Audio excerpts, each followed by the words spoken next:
Okay, this is my and Gary's inaugural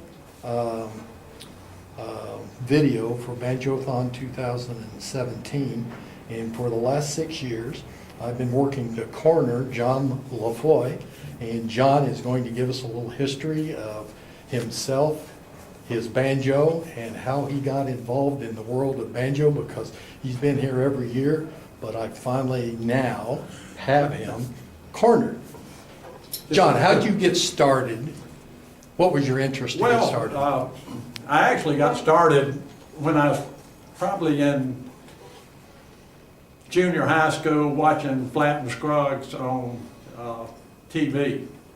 And one of my favorite programs, and my mother and aunt didn't much care for it. As a matter of fact, my aunt never knew that Flatt and Scruggs wasn't just one name. She thought Earl Scruggs' first name was Flatten.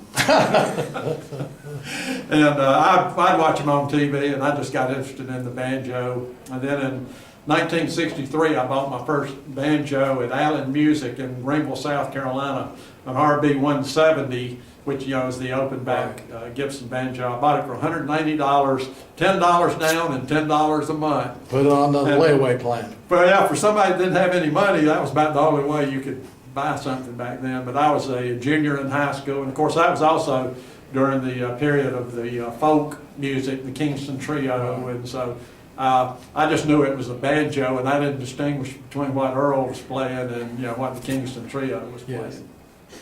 Now, how did you end up, did you take lessons, or did you pick it up by just watching? No, as a matter of fact, I've never had lessons. Okay. Back in the middle 70s and early 80s, I used to hang around fifth string music in Greenville. And I'd been playing for a good while, but I never had lessons. And Al Osteen, sure. he owned the shop with a couple other guys, Yes. and Al would show me a few things, but I never took lessons. You know, never made enough money to take lessons. And then when I made it, I didn't want to part with it. I just wanted to buy other banjos rather than waste it on lessons. There you go. Which, if you hear me play, you'll understand. Oh, you know, as you and I talked, it's not about how well any of us play, it's how well we enjoy the instruments. Yeah. And each year, I know as you come, you really do enjoy the camaraderie of the people. Now, for your work world, your background is I'm architecture. I'm a golf course architect. Right. And I went to Clemson University in 1964 and graduated in 68 with a Bachelor of Arts degree in architecture, not landscape architecture, but architecture. And when I finished college, it was right in the midst of the Vietnam War, so I knew I was going somewhere. Yes. And so I wanted to control my own fate a little bit. So I went to OCS at Quantico, joined the Marine Corps, and spent 3 years on active duty, a year in Vietnam, all of 1970. I actually had a banjo. I had an old K banjo at the time, and I actually had my mother send it to me in Vietnam. So Is that right? when I was a platoon commander in a little town called Tam Key, which is just south of Da Nang and north of Chu Lai, I was there on my compound with a banjo. Yeah, well, Didn't God- have a lot of time to play, but Yeah. I had it there. Yeah, God bless you for the service Well, thank you. to the United States. That was my honor to do that. Yeah.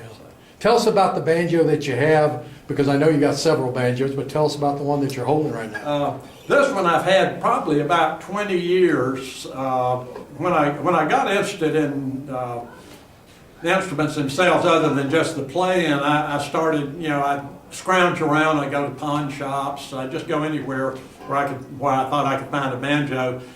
And I met a guy that was a dealer up in in Virginia, Franklin, Virginia, a guy named Clay Moore. And Clay used to do guitar shows. Yes. And I met Clay at a guitar show probably 20 or 25 years ago.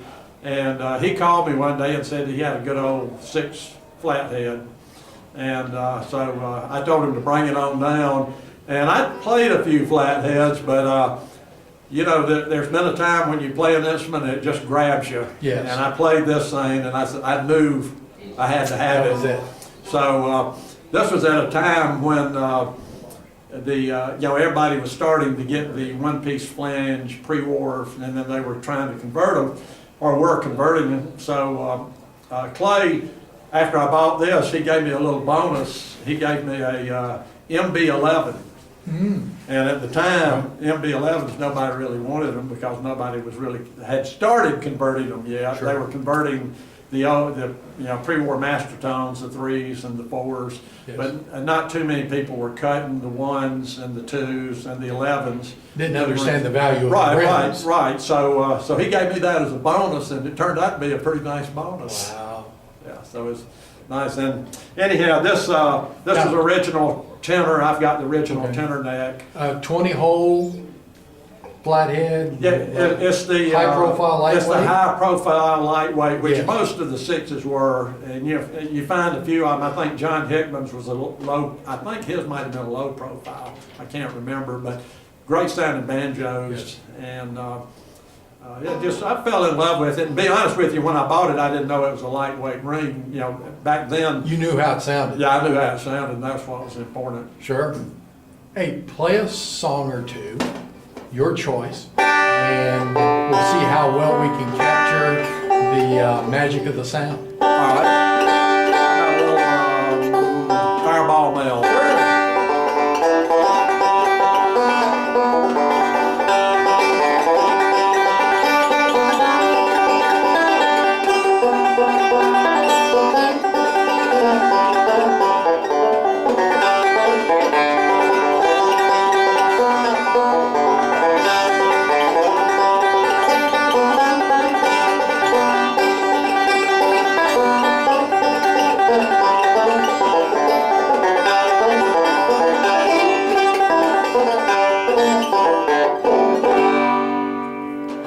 Full sound.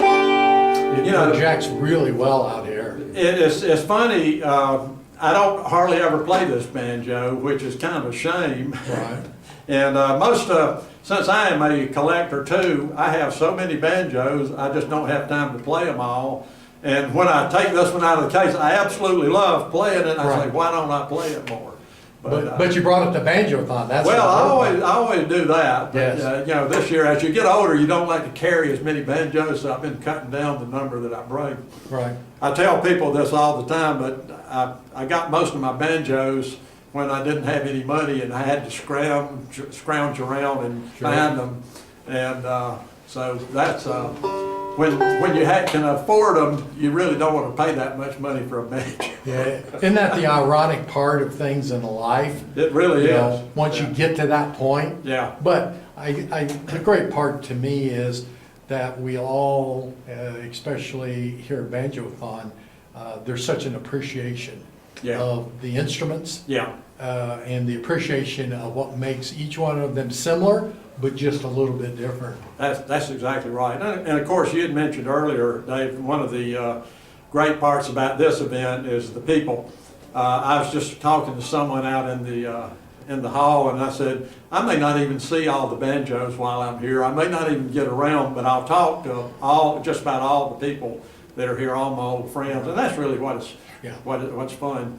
One thing that I did, and I know Gary has done this a lot, is when I first got into it and not being able to afford the instruments I wanted, I started making banjos. Oh, did you? Yeah, I made my first banjo in 1973 or 1974, and at that time, of course, you didn't have the internet, so you didn't have a lot of information, so I used Earl Scruggs' book.